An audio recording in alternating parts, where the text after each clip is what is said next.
All right, everybody, welcome back to the TuVues podcast. Glad to be with y'all this evening just to talk, bring some more topics to y'all and give y'all some education on some topics that we think important for our community. So just glad to be with y'all again.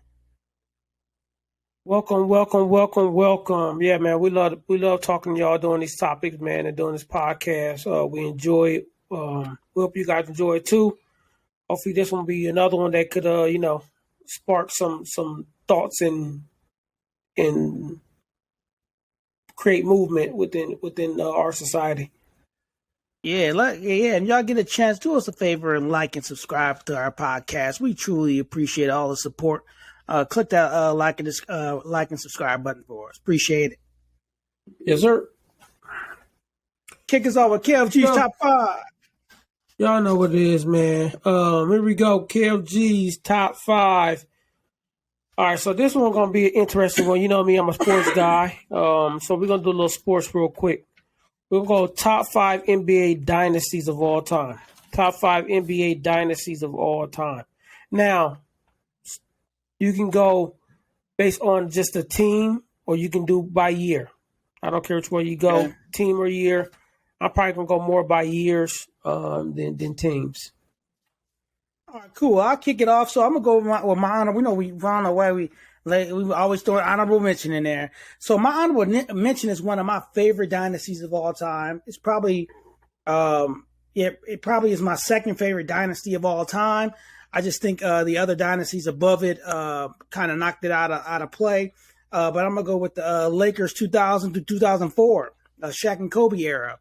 That's gonna be my honorable mention. I just think if that group stayed together, I think they'd be higher on this dynasty list. I think they had that opportunity. If any of the dynasties on this list, if there's anybody else to be any of those records set by those Bulls teams and those Celtics and Lakers, it would have been that team if they would have stayed together. So my honorable mention gonna be the Shaq and Kobe Lakers. All right. My number 5, and this, man, mine gonna be all controversial because people gonna think I'm crazy. My number 5 is the Celtics. When they had the earlier group with Larry Bird, so 81 through 87 is my number 5. You can't that rivalry with the Showtime Lakers. You just not gonna get a better rivalry. I think people talk about the difference between play back then and now, but if you look at the type of play and the level of athleticism and work that's putting in on the court, Larry Bird and them, his squad was putting in work. So I'm going to go with the Boston Celtics 81 through 87. My number 3 is going to be their nemesis, the Showtime Lakers, right? So my number 3 is going to be the Showtime Lakers from 80 to 89. No doubt with the talent, when you got a point guard like Magic Johnson, you have the talent that they have on that court. Being able to take down Boston Celtics, which was turning into a dynasty already in the 60s. They have another 60s dynasty. So they was able to compete with them and get them the business a few times. So I'm going to go Showtime Lakers is my number 3. Right now it's my number 4. Sorry. Showtime Lakers is my number 4. The early Boston Celtics is my number 5. My number 3, I would go with the 91 through 2014 Spurs. I'm gonna go with Timmy Duncan and his squad. I think they don't get enough. Yeah, I think they don't get enough credit for what they were able to do with what they had. They only had one truly superstar, right? And a lot of other stars, but they built a lot of their gameplay on their role players and just playing fundamental basketball, fundamental defense, fundamental offense. And we're beating teams, or if not beating teams, taking them to the brim. So I'm gonna have to go with my number 3. Going to be the Spurs dynasty of the late 90s to 2014 when they all started to retire. My number 2, the Golden State Warriors. I know they still playing. I know they still got their unit together, so it's hard to put them in that dynasty talk. But when you talk about a group that revolutionized basketball and they are perennial, the team to beat, man, the only team that comes close to matching the top of the pyramid for dynasties, I gotta go my number 2 dynasty of all time to be the Golden State Warriors. And like I said, I know they still playing, so it's hard to do current players in the top, but I think they're up there. And of course, you know who my favorite dynasty always going to be. I think still the most, the biggest dynasty, the top dynasty. That's the Bulls, 91 through 93 and 96 through 98. I think if you give Jordan back those 2 full years, I think they have 8 championships. I don't think Houston Rockets have any, right? The fact that those teams were able to prevent a lot of Hall of Famers from getting championships. There's a lot of great names you speak of that were not able to get rings because they had to go through that group. And the way they did it, just the tenacity, the hard work. Yeah, man, my number one is going to be the Chicago Bulls, 91 to 93, 96 to 98. So running back off, number 1, Bulls, 2, Golden State, 3, Spurs, 4, 3 Spurs, 4, Showtime Lakers, 5, the Boston Celtics, and my honorable mention is the Shaq and Kobe Lakers. Boom. I will rate your list a C plus because there's some blasphemy that's going on this list. Now, there's going to be some controversy on my list because I left a team off, and I'm going to tell you why I left a team off of this list, this particular team. I definitely don't have the Spurs, but I do agree with you. Spurs had a solid squad. They're not on my list. Cool. Yep, that's how I know your list trash. But my honorable mention is the Golden State Warriors. Honorable mention? There's a reason why. You heard me. All right, make it make sense, bro. All right. They're my honorable mention. Here's why. Dominant group, right? Most wins ever in the history of a single season team. But I think you pick your teams based on adversity, right? Mm-hmm. Think about who they had to win a couple of those championships. They had Kevin Durant. Now I want you to do this. Look at the Golden State Warriors with practically the same team. That team they got now is probably even better than when they had Kevin Durant. That's questionable, but they got more pieces around them right now. More than questionable. That's false, bro. They got more. They didn't have bench players with Kevin Durant. They didn't have bench players. The team now has more surrounding pieces. Kevin, go back and look at the bench. They had Iggy. They had Iggy. Stop. They had Iggy. Okay. That's it. Kevin, go back and look at that bench, hey, Kevin. Go back. They probably a better squad right now, and they're terrible. When adversity hit them, they're trash. Anyway, moving on. That's my honorable mention. Let me speak one back. Let me speak one back with you on that. Think about it. When Jordan played, right, wasn't nobody getting no championships, right? You weren't getting no championships back in the 91 through 93 and 96 to 98. Right. You got the Golden State had to go through the king. Right? They had to go through the king, LeBron, and got ships. Hey. Okay, all right. What's your point? I'm not understanding your point with making that statement. I'm saying though, they had to go through what some people will call the greatest to get 4 ships. All right, man. Who you have on those teams? One year he didn't have Kevin Love and Kyrie. Another, they had to go through Kyrie-less Cavs. They had, come on, man. Come on, hey, I can burst your bubble on these Golden State Warriors. Okay, and I'm gonna burst your bubble while you're talking because I'm gonna go look at their bench for those championships. I'm gonna tell you, they had a squad. Anyway, moving on. I'm missing. Okay, so. My number 5 is going to be the 81 through 87 Celtics, right? And here's why. And I'm telling you right now, I left Showtime off of my list. Showtime is not on my list. Showtime. Here's why. And I'm going to explain to you why, and why the Celtics on here and Showtime's not. Think about who Bird had to go through compared to what the Lakers had to go through to get to the finals. Think about it. Think about who he had to go through to get to the finals. Think, Kevin. Bad boy Pistons, Chicago Bulls, the Cavs, the Knicks. Look who they had to go through in order to get to the finals. All those years. The East. The East. You're right. You are correct. But Lakers had an easier road. The Lakers has either had an easier road. Time to hear. They had I don't easier care roles. what role, man. They was dominating though. But they beat who they beat in that easier role to get it though. Bird. That's neither here nor there. They not in my top. All right, Anyway, man. All right. but my third is I'm on my third or my Fourth. I'm on my You're fourth. fourth. Yeah. I'm short one. I got to think. I might have, since I'm short one, I might have to put Showtime might be my 4. Right? Showtime be no, I'm sorry. Showtime is my 5. Showtime is my 5. Celtics is my 4. So I'm short Why don't one. you bump Golden State up to you? Why don't you just bump Golden State up? Because Golden State is an honorable mention. But Golden State is not better than Showtime. But Showtime didn't make the list. Showtime didn't make an mention though. Come on. That was accident. That was an accident, right? But I get what you're saying. But I don't think. Do you think Golden State better than Showtime? Well, you got to miss too, so you got to think they better than Showtime. Yeah. You got to miss too. Yeah, I do. No. Honorable mention. I explained why they honorable mention. They gonna stay honorable mention forever. Okay. So my number 3, and you had so much This was the part of your list that I consider blasphemy. You had the 2000 to 2002 Lakers as an honorable mention. 2000 2004 when they was dominant. No, I'm talking about the 3P. I'm just talking about The 3P, yeah. 2001, 2. Are you crazy? How are they not higher than the honorable mention?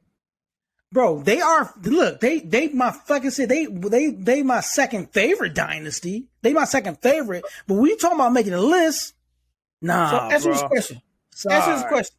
Answer the question.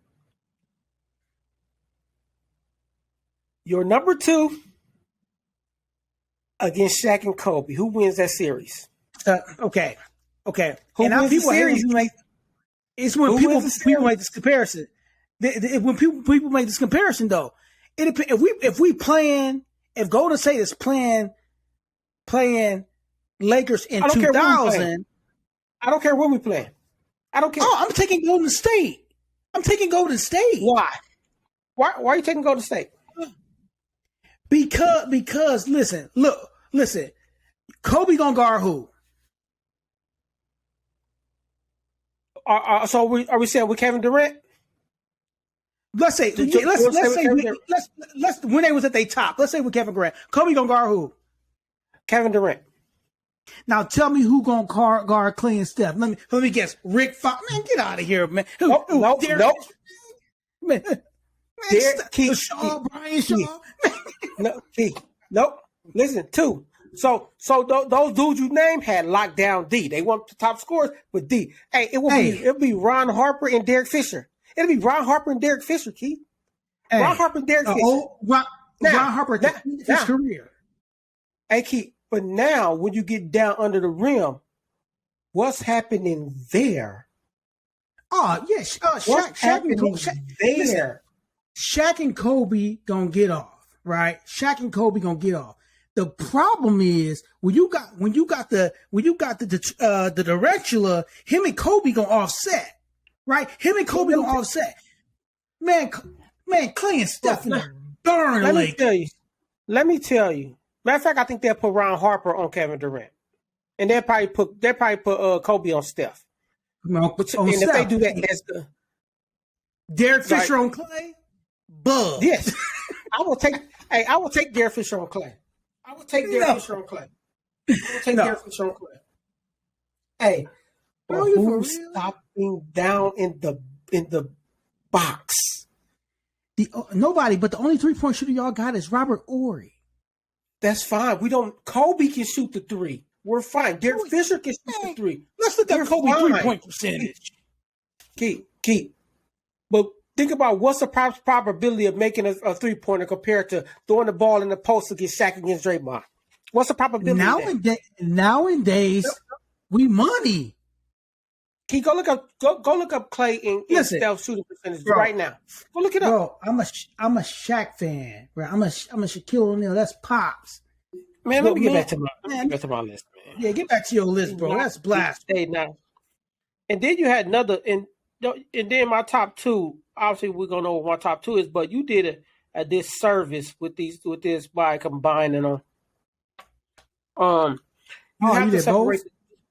You have to separate them, right? Because, and I'm gonna explain why. So my number 2 is the 90, 96, 98 Bulls. My number 1 is the 91, 93 Bulls, and there's a reason. Think about what Jordan had in that first set and what he Right, had in that correct. second set.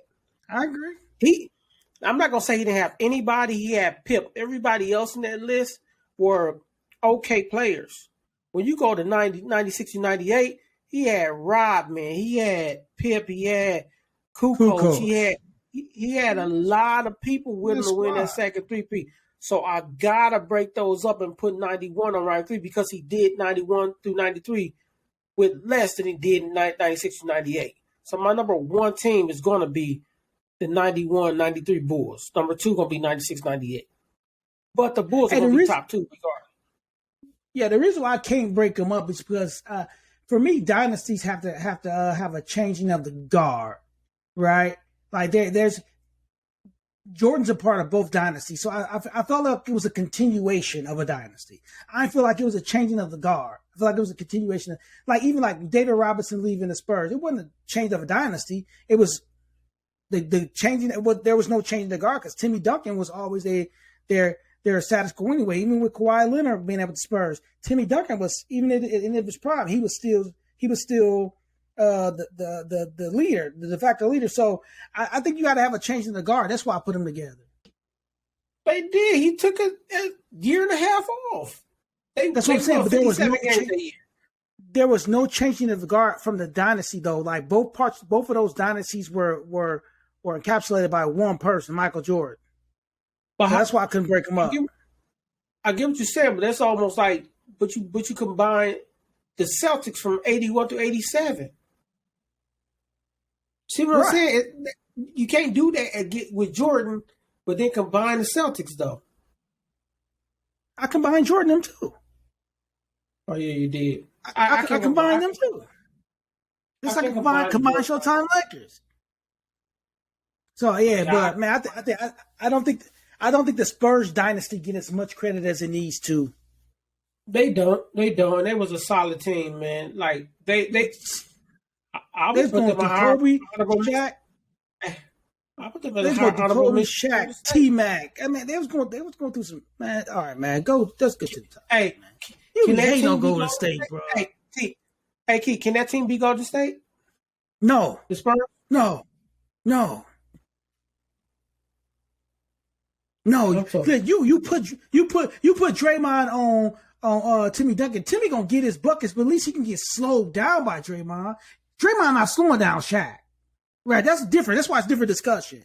He's slowing down Shaq. But then where y'all got the advantage? Keith, Clay gonna keep up with Manu? Yes. No, he ain't, bro. Clay is not gonna keep up with Manu. Clay gonna shoot 3. Manu gonna school Clay, bro. Okay. When we get done with this, I want you to go back and look at how many all defensive teams Clay got versus Manu Ginobili. And then if you put Kawhi on Kevin Durant, that's gonna nullify. Only person you gonna have is Steph at that point, bro. That's it. And guess what he makes it look? Stefferless. You gonna have Tony Parker? But torch Tony Parker, man. Yeah, but Tony Parker gonna get it too. But then who got the better bench? He ain't gonna get 50. Kevin, Golden State bench is better than you giving it credit, man. Bro, they bench back then is better than you giving it credit. It wasn't better than the San Antonio Spurs bench. It wasn't better than the Lakers bench. Why, they have Steven Jackson? It wasn't. Man, you sleep. Yeah. I'm sorry. If you want to be honest, yeah. Steven Jackson the guy. But that's all defensively off your bench, that's all you're gonna have. Defensively off your bench, you're gonna have Steven Jackson defensively. I'm just disappointed in your list, bro. You got some blasphemy on your list. Okay. Because Golden State not beating the Lakers in 7-game series. Ain't no way. They didn't beat LeBron without Kevin. Was like who they was a Kyrie or Kevin Love? Who? They didn't beat LeBron when he was short when they stopped people, right? No, they had all three that year. They had all three that year. They won. Yeah, they had all three that year. I think Kevin. I think Golden State didn't have Draymond. He had got those texts. Yeah. Hey, Kevin, just tell me who Robert Ory gonna guard. I'm Robert just Ory ain't a saying. starter. He's not a So you talk about starter. that. You talk about their bench though. Hey, but Robert Ory will torch you. Hey, guess how many rings Robert Ory got? Yeah, but Just saying. Big Shot Bob. Just saying, bro. Big Shot Bob. Big Shot Bob. Big Shot Bob alone, bro. Big Shot Bob. Man, Shaq my dude, Kev, but Shaq my dude, but man, I'm just saying, man, I think Golden State. All they gotta do is come down the court every play, throw the ball in the Shaq. And all Golden State had to do was run and gun. Shaq was out of shape. That's my dude, but Shaq running and gunning. Shaq running with them, kid. All right, man. Okay. Who was all five? Who's the five on Golden State? You don't even know who the five is, do you? You don't even know who the five is, do you? Back then, when they went small ball, it was Draymond. Who was the four? It would have been Bielisa was a five. Bielisa was a five. Okay. I'm saying that's our problem. But if you do that, Robert Ory got to guard like Robert Ory and Draymond. That's like this. What is that? That ain't even a matchup. Shaq gonna get his. Shaq gonna get 40. Steph gonna get 50.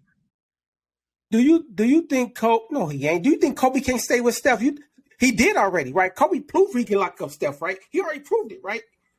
Kobe already proved he can lock up Steph, bro. It's a Kobe.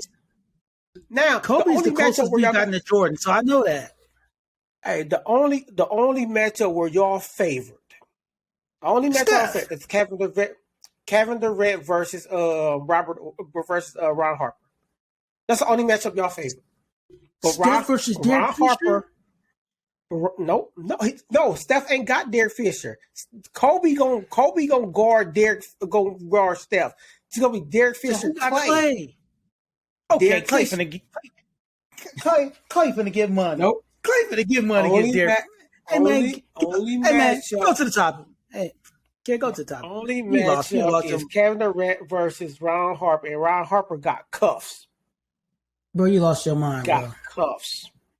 He said Derek All Fisher. All right, man. Let's get to this topic, man. Let me get. Yeah.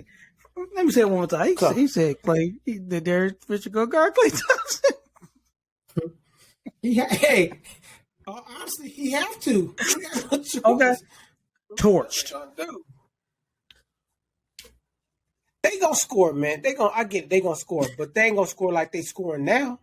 Ain't no defense now. There's no defense, and that plays into their fact. Back then, was defense. That's what I'm saying. If you play that same ball in 2017, all right, bro.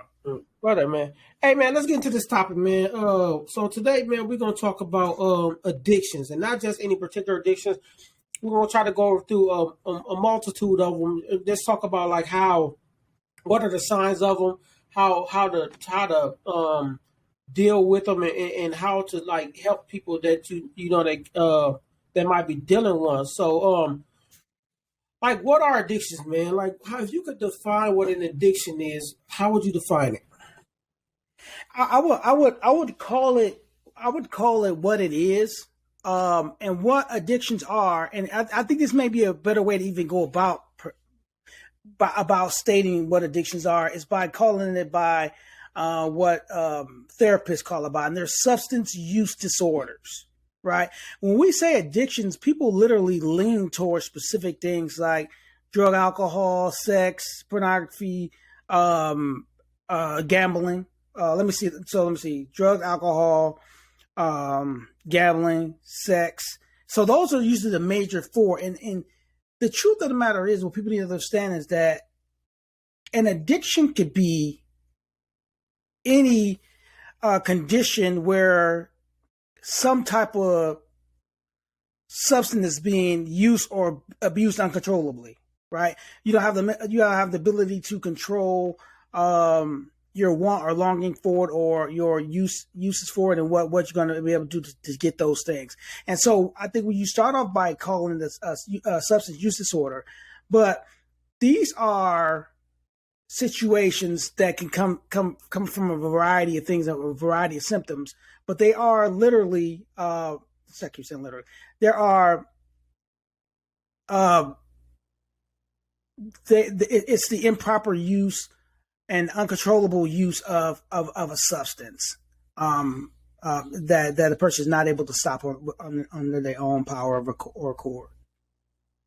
And another thing I will add to that is with addictions also have some type of drawback, right? There's some type of drawback when you try to pull back from it or disconnect from it. So, for instance, this is one where a lot of people don't talk about, but with me, you being diabetic, sugar, right? Sugar is one where people don't realize how addicted they can be to it, and the drawback. Like for me, when I try to hone off sugar and kill sugar, I get these bad headaches, man. Like, and I get like fatigued, and it's like I have like withdrawal symptoms. People wonder like, you have withdrawal symptoms from getting off sugar and stop drinking pop. It's like I thought that was for like people who like do drugs or alcohol. No, it's a counter effect to me doing too much of something and indulging too far into something. And sugar is just one of those ones where we don't realize that it is an addiction, and there's obesity happening all around the world. So we can talk more to the sugar aspect of it, and let's just dive into a few forms of it. Can I give the strategic or the medical definition of an addiction? It's simply a chronic relapsing disorder characterized by compulsive seeking of a substance and use of the substance despite adverse consequences. I think we got to make it clear because, and we'll talk about this later, that that addictions, substance use disorders, don't only affect the individual, even though that's 90% of it. It does provide harm in other places. Correct. I 100% agree. Let's jump to a couple of forms of it. So you brought up a few of them.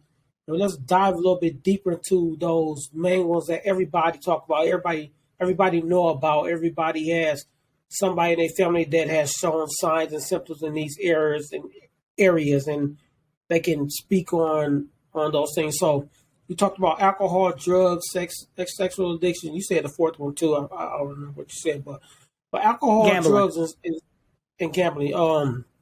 So those are the four where 95%, 99% of people listening or people in the world has somebody that or has a story of somebody they know or associate with that's battling one of these four.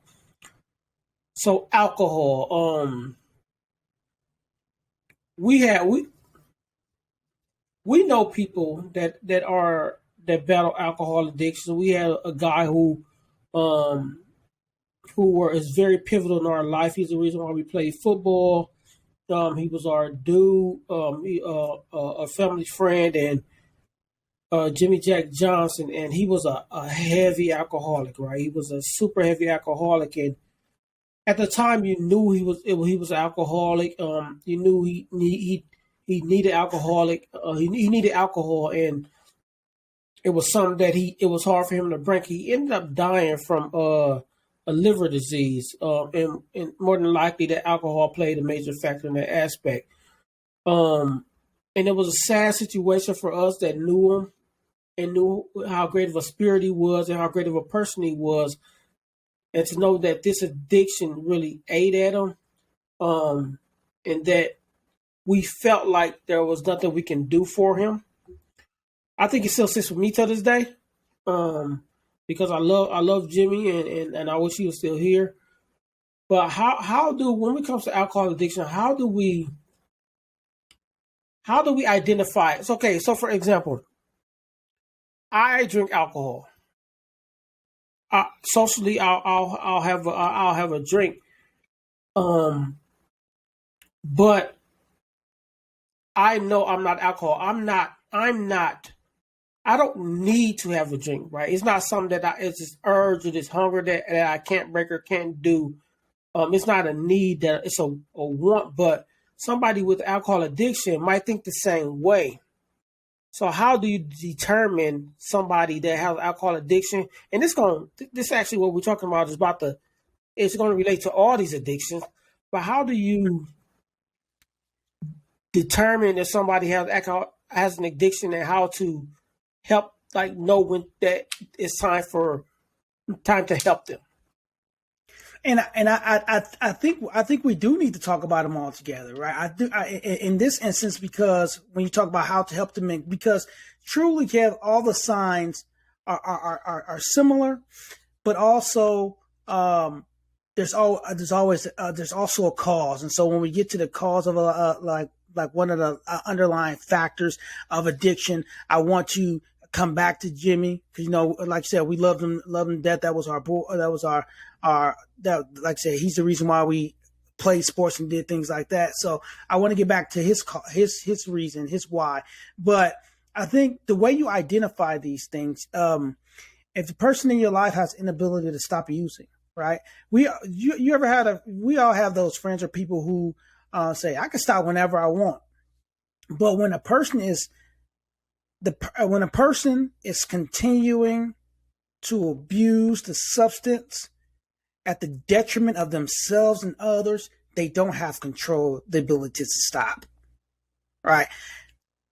If I'm willing to, let's say, do everything in my power to get this particular substance or to have this particular feeling, I probably have an addiction. It's very likely that I'm addicted to whatever that is.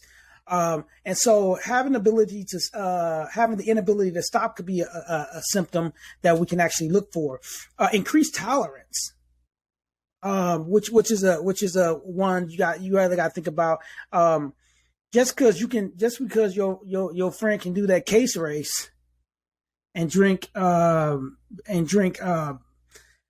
of that 30 pack in that case race, or down this whole pint of what have you, doesn't make that cool or just a great feat. Sometimes that level of tolerance can demonstrate an issue that a person may be falling along the line of addiction. A focus on it, lack of control, personal problems, health issues, and withdrawal symptoms. You talked about withdrawal symptoms. There are some signs of certain acts or things that happen with people when they are not able to get the fulfillment of that substance. You see, I'll talk about this a little later, because love, you can be addicted to love and companionship, and the first escaping me. So, that having that withdrawal effect of needing and longing and doing whatever you can to try to get this feeling. So you got to really look at the person, if they have any of those withdrawal symptoms where a withdrawal can be emotionally or physically. They can show those symptoms emotionally or physically. You see an increase in health problems. You see a lack of control in daily lives. A focus on whatever the substance is, whether it's alcohol, whether it's drugs, whether it's gambling. Increased tolerance for these things where it's not bothering them to increase it more and more and more. And then the inability to stop using it, right? You have to, there's some, like, we lost from that. I can stop smoking weed anytime I want. I can stop drinking anytime I want. I can stop shopping anytime I want. They say that, but when you see that's an inability to do so, and it's affecting the people in their lives and the people around them, and I think those are specific signs to say, hey, we may want to consider talking to this person and getting them some help. Yeah, and you said one thing in one part of this, and I categorize this one part, but I probably shouldn't. When a person is harming them, when what they're doing is harmful to themselves, I put that in one bucket. Now I put when someone's when their addiction is causing harm to others. And the reason why I categorize them is because we all do things where we make bad decisions and it cause harm to us, and it's something we can rebound from. But when you're doing something constantly, and it's starting to affect your kids, your family, your friends, I think that's, to me, in my opinion, and I might be wrong in this, that's when I believe that the addiction has gone, that this has gotten out of control. Right? Drinking alcohol is going to harm your body if you drink too much. When you drink alcohol to the point where your kids can't eat, they don't make it to school, you drinking and driving with them in the car, you causing harm to other people. Your addiction has gotten out of control. It's too far. It's far gone. But the point and purpose is to not let it get there. And not letting it get there starts when you recognize that it's harming you and stopping it there. When they get past harming you, you're way out of whack. I just feel like you're way out of whack. One addiction I want to talk about, and we like we said, alcohol and drugs are something that when you think about addiction, those are the first two things you go for: alcohol and drugs. First two things. But let's talk about this sexual addiction thing, man. Let's talk about it a little bit.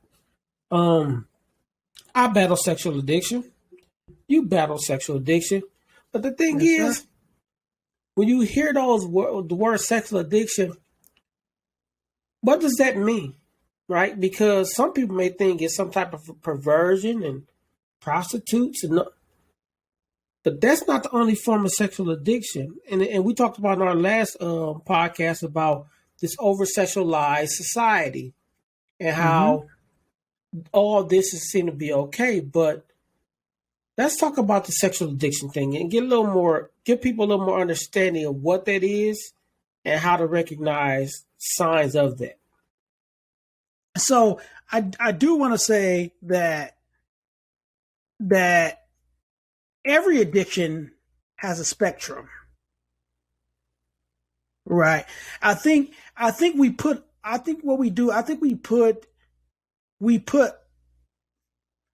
the addictions on the strong stuff, right?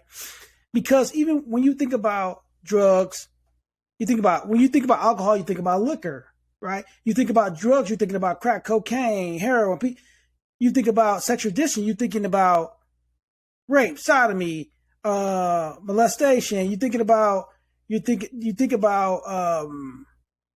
voyeurism. You think about cross-dress. Like there's a gamut, and this is the fear for me with addictions, is that we only see one side of that spectrum, when that other side is just as harmful, right? Yeah. And so when you talk about sexual addiction, there's a gamut. That can go from pornography,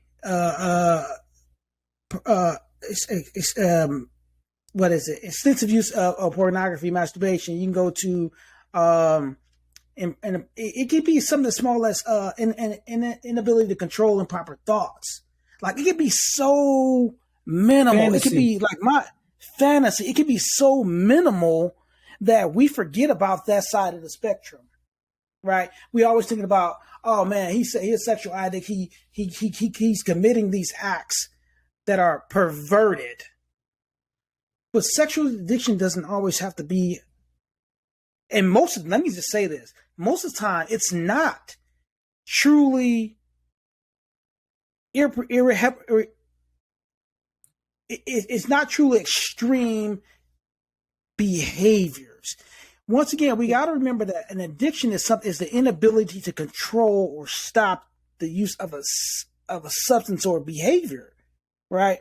It doesn't have to be the most extreme thing, right? For instance, I'm gonna turn it on its head a little bit.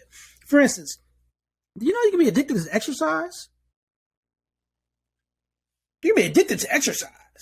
Right. And so we got to remember, if we keep the definition of addiction in our head, it'll make us understand sexual addiction a little better, that it can be as far as some as far as fantasy, emotional affairs, the longing of intimacy, the longing of acceptance. Right. Which is usually the one of the baselines of sexual addiction, is the longing for acceptance and to be wanted and be sought after. Right. And so we got to remember, there's a spectrum for addictions in every category. From gambling, it can be from online gambling to casino gambling to playing cards to shooting dice. It could be, and so when you talk about sexual addiction, you got to think about first of all, the compulsivity of the behavior, right? Of the sexualized, hypersexualized behavior. It can focus on sexual fantasies, the urge to participate in those in certain activities. That could, but here's the key thing, Kevin. It's harm. It's the harm that they cause, right? The harm. A lot of times when we think of addiction, we think the physical harm, right? We always thinking about the physical harm, and even with sexual addiction, we think about the physical harm of sexual addiction. But the truth of the matter, people, sexual addiction has its most harm, and this may also once again be my opinion, in relationships. It has and when I'm talking about relationships, I'm not talking about only intimate relationships. Its most devastating effect is the destruction of relationships between siblings, between people in relationships, between people that work in this, colleagues. It literally can destroy the foundation of relationships. Once again, that can be something as simple as fantasies, and your mind not being able to turn off your ability to fantasize about certain things, right? It is a gambit, but I think if we keep it all in the aspect of it's this uncontrollable urge to experience this substance, I think we'd be understanding. Because honestly, when I first heard of sexual addiction, it was hard because I was like, bro, I ain't like none of them. Yeah. I was like, oh nope. Like you talking about dude right there, dude that nope. When I realized there's a spectrum to this thing. That it all has a foundation of this uncontrollable want for something. But once again, we got to get to where some of the factors that cause us to fall into that. But yeah, for me, there's a gamut of sexual addiction. I want people to understand. Like you may think, man, I'm not.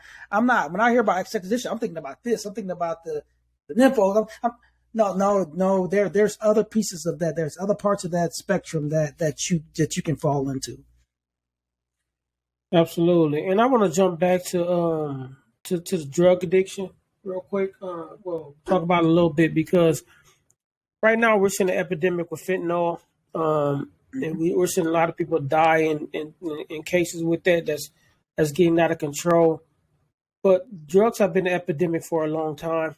Drugs have caused addiction. One of the strongest drugs, crack cocaine, has ruined Black families. And they're not just Black families. Families, all families, right? But it really hit the Black community real hard. And man, be honest with you, man. If I can just be this TuVues, and I just want to speak with clarity and honesty. I don't know how we break drug addiction in this nation, bro. I don't. Especially now when weed started, and people don't consider weed a drug, but weed becoming more legalized. And they're talking about, I think in Oregon, certain type of drugs are legal in Oregon. As long as, and this is what it's actually with all these addictions. Now that I think about it, and I say it out loud, as long as there's some profit behind it, there's some benefit behind it.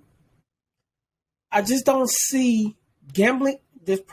I don't see any of these addictions going away anytime soon. I don't see us changing the landscape of any of these addictions. I think we just need to guard our own families in our own areas and our own communities and try to help out as much as we can. But just to be clear, honest, I don't see these going away to the United States anytime soon. Yeah, I think you're right. I think we have to be guarded because you're right. Most addictions have a profit surrounding it. Tell me one that doesn't. Tell me one that doesn't have a market. And I think we need to analyze that. And we always talk about regulating markets, but we regulate markets based on the need of the wants of the business or the wants of capitalism. And don't get me wrong, I love capitalism. I love being able to not everybody having the opportunity to make money. But I think the issue is that as long as it has, like you said, as long as it has profitability.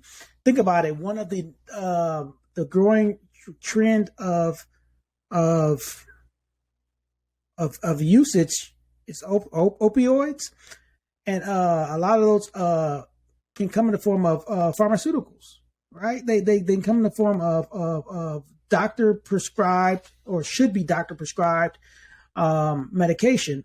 I think I didn't like fentanyl. I didn't know. I saw a video on TikTok where I didn't at first, when fentanyl first came out, I didn't know that it was something that's used in hospitals in small doses. It's used. Like this boy, he was on TikTok. He got injured or something. They said, we gave you a little Percocet and a little fentanyl. And he's like, oh, fentanyl, because you know what the epidemic is going on. But it's like, it's not enough to hurt you. But yeah, fentanyl is used in the hospital. Like it's a medicine used. And so now our pharmaceuticals, it's probably not saying now, but they probably always have been. Even that market is becoming super profitable, billion dollar industries.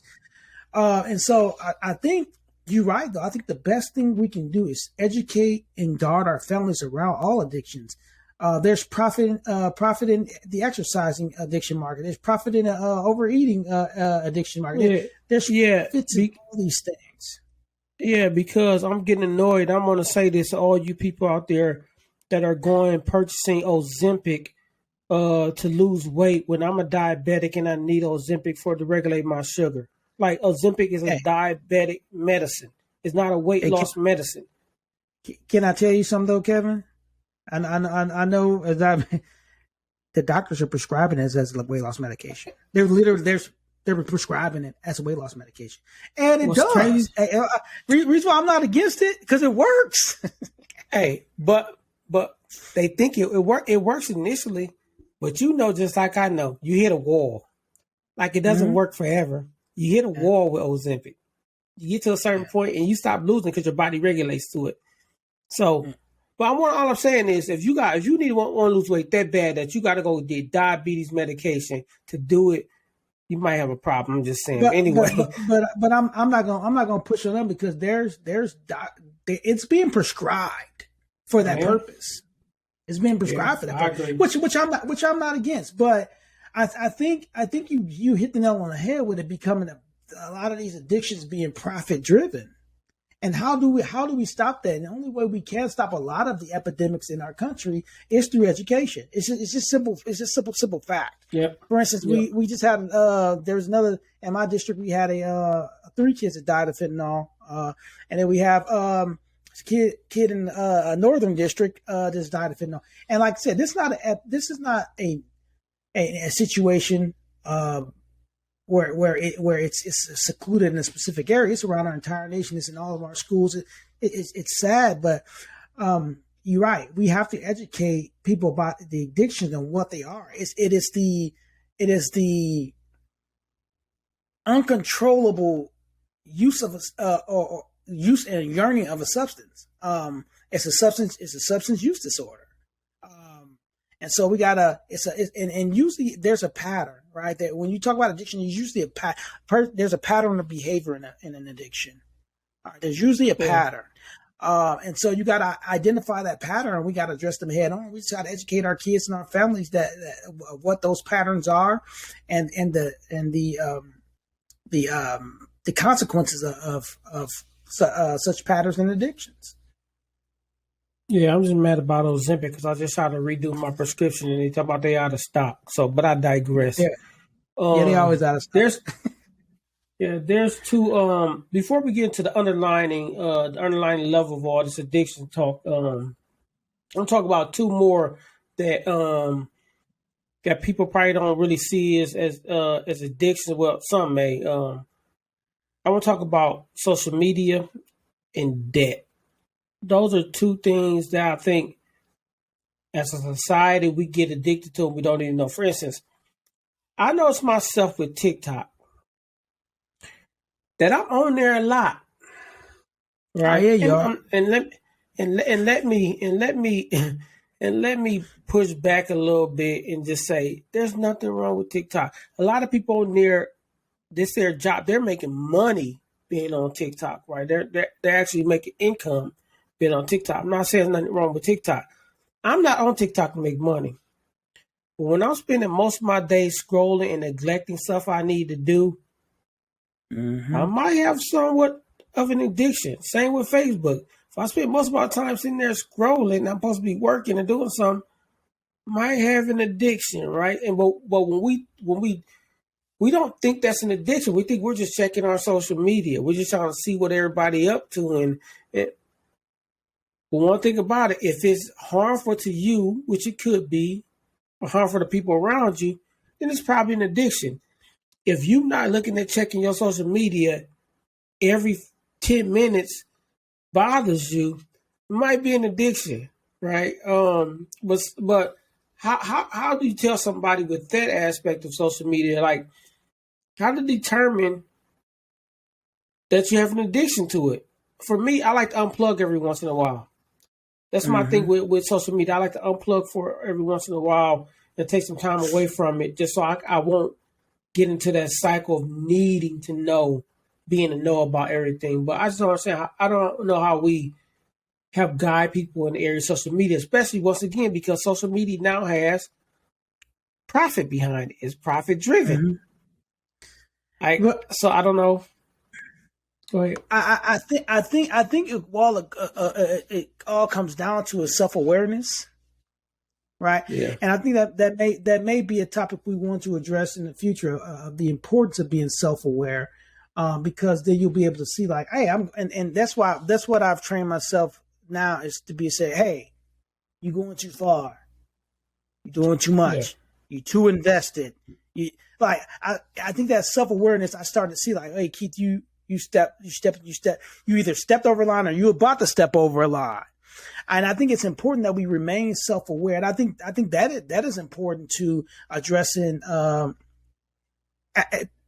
as a preventative measure to addictions and for the recovery from an addiction. It's about the self-awareness to know what are my triggers, what are my lines, and how to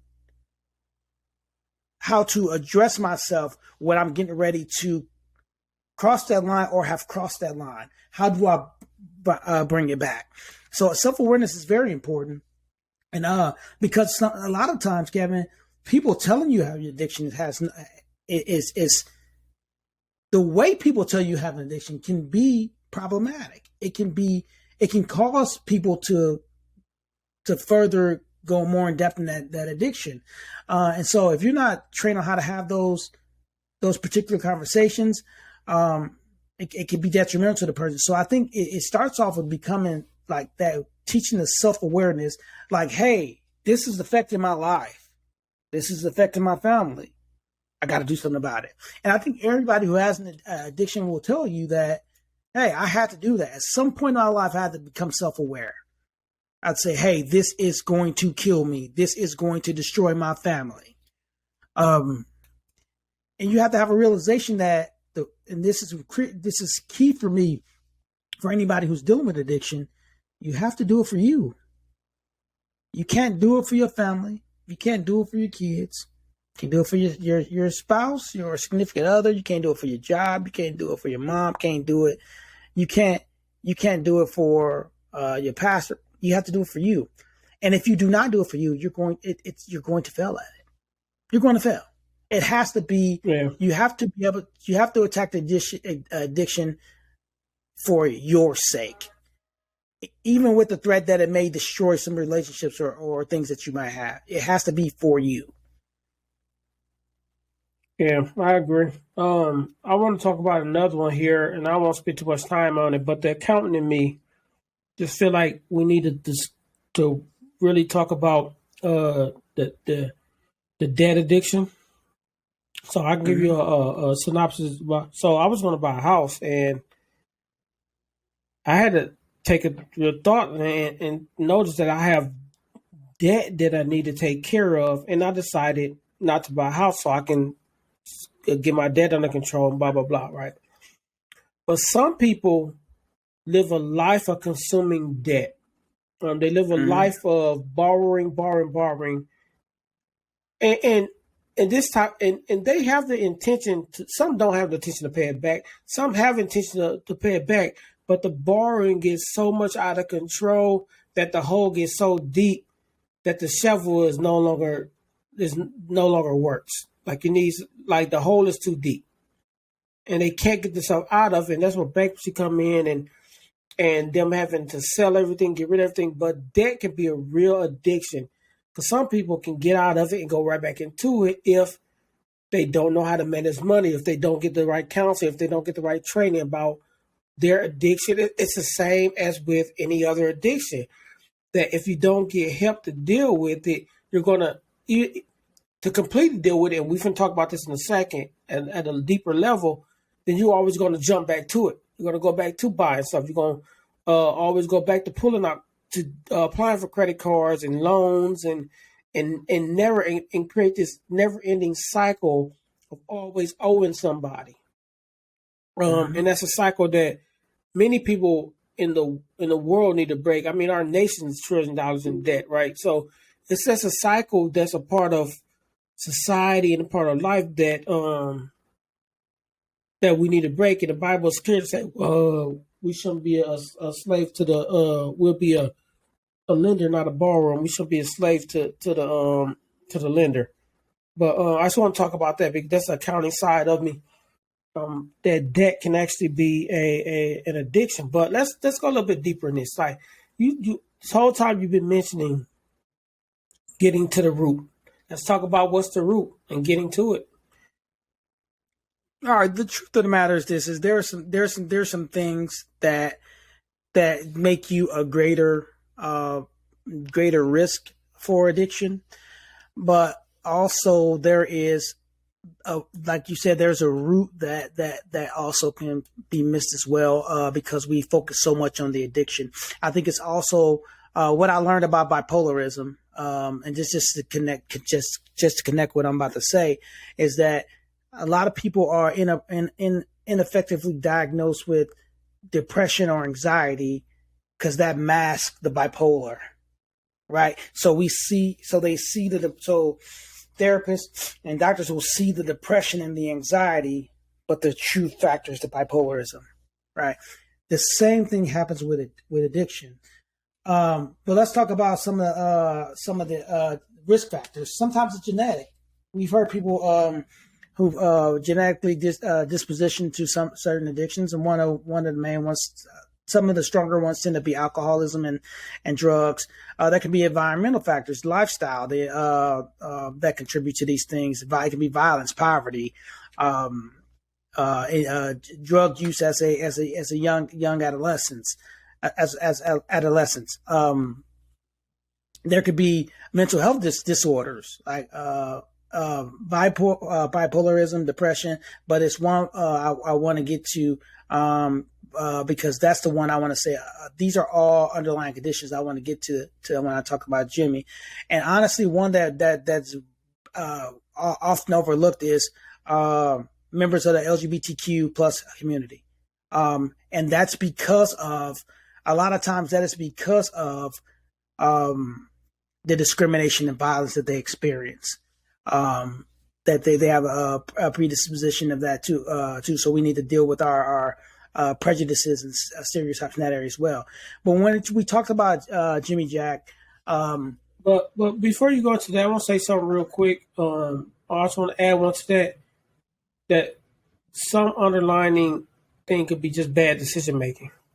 Just bad decision making. You made a bad decision, and it caused you to go down the track that you shouldn't go down. But I just want to make sure they can put into like, there's always underlining, but there's also bad decision making that allows addictions also. Yeah, and the reason why I talk about this though, Kevin, is because most of the time, I don't have an exact percentage, but most of the time, addiction has a foundation from trauma, whether that's sexual abuse, whether that's discrimination, whether that we talk a lot of time about the ACE study and the adverse childhood studies and how trauma plays a factor in lives of people, their education, things like that. It plays a factor here. Those same traumas have the ability and if you look at if I had to guess a percentage, I would say the average person, and this is just, remember, this is keep guessing. I would say the average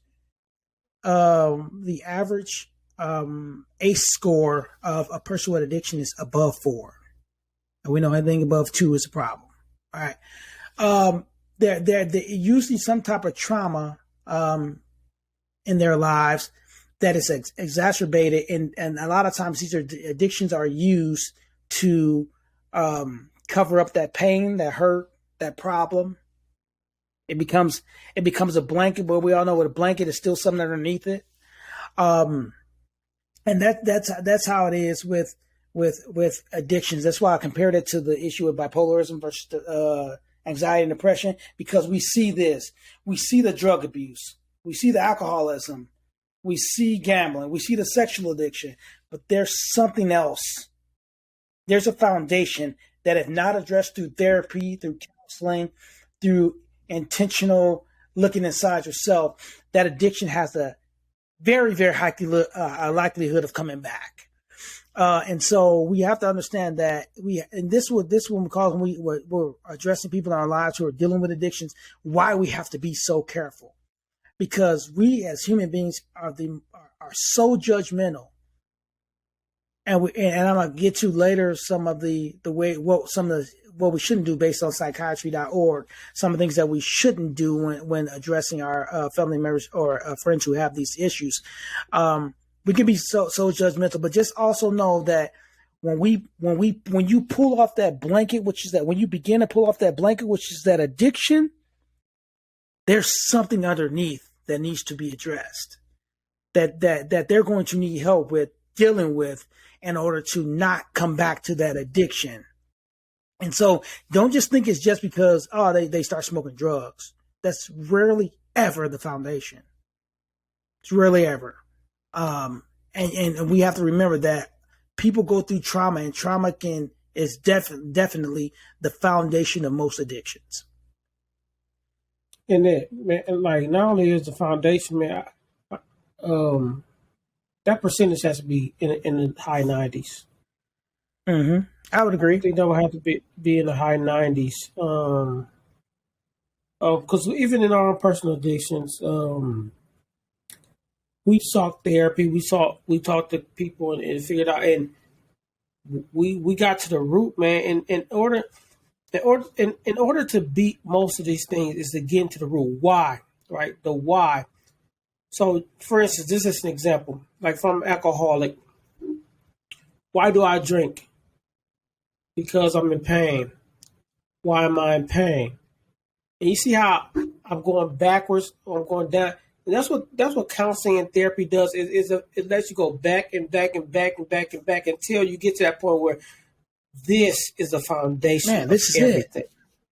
This is why all this stuff snowballed to this point.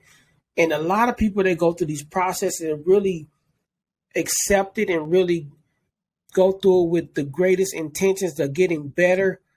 They get to that point, and that's the start of the best journey of their life, because they can reconcile that trauma. They can figure it out. They can start the healing process at the root in order to produce the fruit, right? In order to get to that positive side and do things the right way. So if you are listening to this and you have an addiction, try to get with somebody or talk to a counselor or somebody that can get you down to the root of the issue. Drinking, gambling, sex, drugs is not the root. It's just the fruit. It's the fruit that was produced. It's not the root. You even think about Dr. Now and my 600-pound life. Dr. Now, you have to go through counseling. You have to go through therapy, right? That to beat that addiction, he's not going to give you that surgery without going through counseling. He's not, because there's so much ability to bounce back into that addiction if you don't pull back the layers. But the key thing is, everybody wants to be rid of their addiction now. It's not that easy. To get to the root, you have to peel back the layers. You just can't go straight to the root. right? There's layers and layers and layers and layers that you have to peel off as you're trying to not fall back into that addiction. I'm not going back. I'm not going back. You're still pulling off those layers until you get to that root, and you're still doing the work even when you get to that root. You're still doing the work. You're still doing the work. And so what you have to what you also have to understand is that, and this is for the person who's addicted and the family member or the friend, is that addiction addiction treatment is lifelong, right? It's not get to the root and you're done. No, it's lifelong. And I think everybody needs to understand that. And because when you understand that as the person who's not the addict, you understand that you can be a trigger for their addiction. Your behavior, what you say, what you allow, what you bring around can be a trigger for the behavior. But you're right though. There's layers to this. And you have to get to the root of the problem in order to be able to begin to address it. But the thing about it is, like, I know we love our family members, but sometimes you got to get out the way. You got to get out the way. Sometimes most of the time, this path is not for you. The journey is not for you to go home. It's the journey I got to take for myself. Sometimes you can be part of the trauma.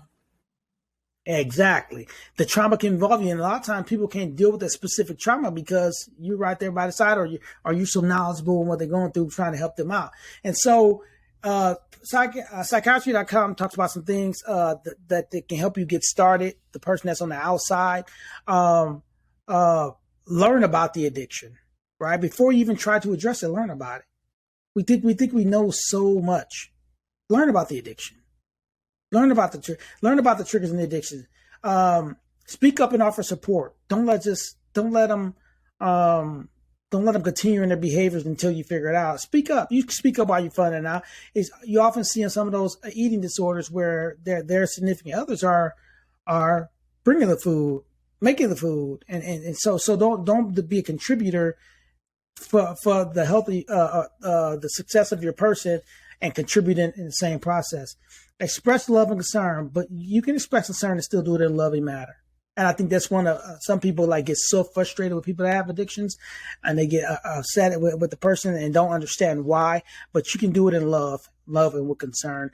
Don't expect the person to stop without your help, right? You just thinking like you're the foundation of the success of the person. That's not always true, and that can create the inability for them to get treatment and coping skills and cognitive behavior therapy to deal with certain things. And so you got to make sure that I'm gonna help you get through this. You can help me get through this, but just know that they this is a process that they have to go on their own. And then just be supportive. I mean, support is the best way to help somebody get through an addiction. It's not doing the work for them. It's not being cracking on the head. You shouldn't be doing that. That's not helpful. That creates a trauma, right? That brings back up trauma. So you don't want to do that. And then it talks about some other things that you don't want to do. Don't preach. Don't be a martyr of the cause. Don't lie or cover up for the person. Don't assume their responsibilities. Don't argue with them when they're participating in the addiction. Don't feel responsible for their behavior, and don't join them to try to don't join them in their addiction. Those are just some of the things we can do, some do's and don'ts for us that are on the outside assisting individuals with addictions. But we are instrumental to the process of them growing, but we got to be critical that we don't exacerbate the situation even further. We can do that with our emotions, our feelings, our beliefs. Beliefs is a big one, Kev. The Bible says, the Quran said, sometimes you just need to be there. Yep, I agree. Because I think back about Jimmy. And if you look at his life and you look at his addiction with alcohol, he had a rough time with Vietnam. right? I think Vietnam was a rough time as Yeah, it was that's what I was with going to talk about. there was a lot of people that came from Nam that went directly to alcohol because it was just a rough time for them. And I don't know if he ever got a chance to get to the root and talk about Nam and talk about what was so bad about it and what happened. And alcohol was his only source of dealing with those thoughts. And he died never, to Mm-hmm. my knowledge, never dealing with those thoughts. And there's so many people out here just dying, not dealing with the trauma. And some of the families are going to funerals and crying and not knowing the trauma that this person went through, or maybe knowing but never helping this person with this trauma. So if you do know somebody that's dealing with addiction and you have an idea of the trauma and like you have an idea what they're going through, like he gave us a lot of steps that we could do to help support that person without becoming overwhelming. Because that's what a lot of people do when they got somebody addiction. They want to be overwhelming.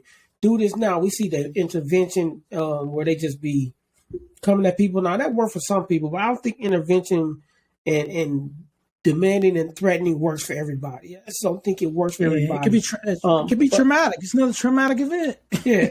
And I can tell you one thing that almost always works: showing a little bit of love. Love, yeah. No. So a little bit of love, man. Yep. Love always works. It always works. Showing that you care. I was finna cousin say showing that you give a DAM, like showing that like people. That's what people want. If they know that you care, they're more apt to make changes and do things the right way. But if your love is antagonizing and demeaning, and you're not going to help get them to where they need to be. And you are the word he using these big word exacerbating the issue or the process. But and you also have to have a little like I think love's perfect. I mean, sometimes that love sometimes love goes a long way, but also some humility. And that's why I'm glad you talked about that. There's so many types of addictions. The likelihood that you listening to this have an addiction is pretty high. Right? Very high. It can be shopping, purses, be shoes, it can be like the addictions can be small things, right? Working for me, electronics, right? You know, like, and one thing I will say this is that working is huge. I think it's one of the most overlooked addictions. Is working. Working is is huge. But I think what you also got to understand is typically when you are dealing with addiction or overcoming an addiction, another addiction shows. Like you're like, I dealt with this. And like, well, it's showing this other area where I need to understand where that's coming from. And that's okay. That's the process. That's okay. But with that, with that though, like I get what you're saying, but with that, some people to get over the addiction, they start another one, right? You said that there might be another pop up, but some people start another one trying to get over one. So you got to be real careful about doing that, right? Some people, I'm getting off drugs, so let me have this alcohol, right? You switch it to a whole nother one. So or it's got to be aware. I'm not doing weed, so let me go to the cigarette. You know, and so we the key thing, as Kevin said, is love, and then the lack of judgment, right? You're not going to help a person who's going through addiction with judgment. You're not going to damn them to hell and think you're going to save their life. Not happening. Not happening. Not at all. And what bothers me, and like you said, I always say we are unapologetically Christian. The one thing we fell at as Christians, I ain't gonna say me because it bothers me. It bothers me to my core. Is we're some of the most judgmental folks in the world. Even when the Bible specifically says, "Judge, lest not you too shall be judged," and we're still we judge all the time. But that's not going to win over us. This time we talk about religion, that's not going to win over a soul. But in the addiction arena, that's not going to help get somebody out of addiction by being judgmental. And so you got to go in love, you got to go in passion, you got to go with humility. And that's what's going to start the process to begin to peel back. It's a process, man. You're not going to wake up overnight and say, ta-da, the addiction's gone. Not happening. You're not going to get the medicine they get to wean off the drugs. You're not going to get that like, oh, I'm better, right? Your body is still going to be yearning for whatever that addiction is until you deal with the foundation of where that's coming from. And us who don't have addictions need to understand that it's a process. Sometimes we get so frustrated, like, I don't understand why they continue to do this. It's not for you to understand. It's not for you to understand. You need to understand the addiction itself to see how you can help them. But understanding the foundations of the addiction has nothing to do with you. They have to search for that on their own and figure that out and deal with it. They have to do it for themselves. And that is important, that they have to do that for themselves. If you do not do it for yourself, you will not be successful in doing it. So this is not me. We're just trying to give you things on how to help the person without exacerbating, big word, Kevin said, without exacerbating it's not really exacerbating the addiction. It's exacerbating the trauma. You create another form of trauma. Like you're exacerbating the addiction because you're creating another, either inflaming the trauma or you're creating another area of trauma. So just be careful on how we address the trauma of our family members and our friends. I know I'm not judging nobody, because when I get to heaven, God gonna say, Kevin, I have some questions for you. Yep. I'm not judging nobody. I got stuff. We gotta stop. We gotta stop that. We gotta stop that. You can't help nobody by judging them. Yeah, man. But if you got somebody that's dealing with addiction, man, like he gave us so many tips from the psychology.com website that we can put into practice. But man, we say this probably almost every episode, man. We talk about heart posture, we talk about love almost every episode, man. I think we should continue, man. We continue to talk about those two because it's important. Everything that we talk about is founded and grounded in those two things. But man, start the process now. Start the process of communicating and showing love to that person, and then moving on to the next step of getting them help and helping them put in the right place. Not to really truly help them deal with trauma, but putting them in the right place to help them deal with that trauma and get to the root, so that this fruit that they're producing with this addiction changes, man, to be something beautiful and flourishes and blesses everybody who they come in contact with. That's the key. That's the goal. And if you're not doing that, get out the way and put somebody else in place that they can get them to that place. Get out the way. And for those of you who are dealing with addiction, I just want to say this last thing. Acknowledging your addiction and dealing with it doesn't make you weak. It actually makes you stronger. It makes you stronger. So, doesn't make you weak. Speaking it out, saying that I have this addiction, that I'm dealing with this.